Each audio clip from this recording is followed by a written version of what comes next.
রাত পোহালে ইডেন গার্ডেন্সে মহারণ, শুধু মহারণ বললেও কম বলা হয়। চোখ ধাঁধানো অনুষ্ঠানের আয়োজন করা হয়েছে শহর কলকাতার বুকে। আর হবে নাই বা কেন?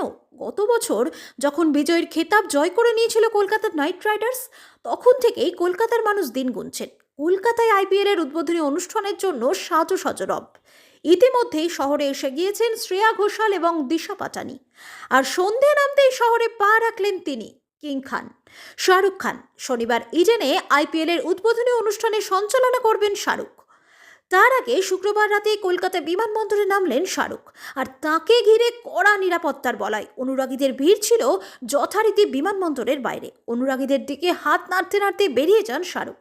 শুক্রবার রাতে তার অনুষ্ঠানের মহড়া দেওয়ার কথা ছিল, কিন্তু জানা যাচ্ছে এখনো পর্যন্ত মহড়া দিতে পৌঁছননি তিনি। অন্যদিকে শেষ মুহূর্তের প্রস্তুতি সেরে নিচ্ছে নাইট শিবির ও আরসিবিও। আজ এডিনে প্র্যাকটিস করবেন বিরাট কোহলিরা।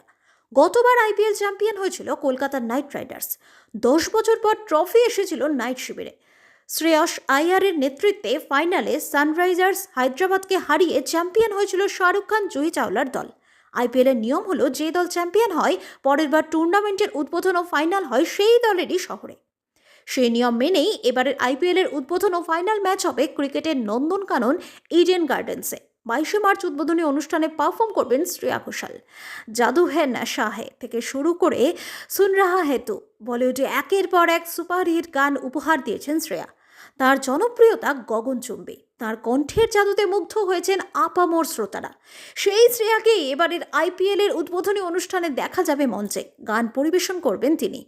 সঙ্গে থাকবে দিশা পাটানির পারফরমেন্স। নাচে মঞ্চ মাতাবেন দিশা। তার সঙ্গে ক্রিকেটের একটা যোগও রয়েছে। কীরকম?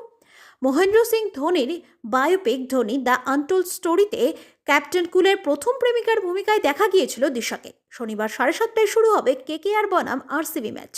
তার আগে সন্ধ্যে 6টা থেকে শুরু হবে উদ্বোধনী অনুষ্ঠান। সেখানেই পারফর্ম করবেন শ্রেয়া ও দিশা।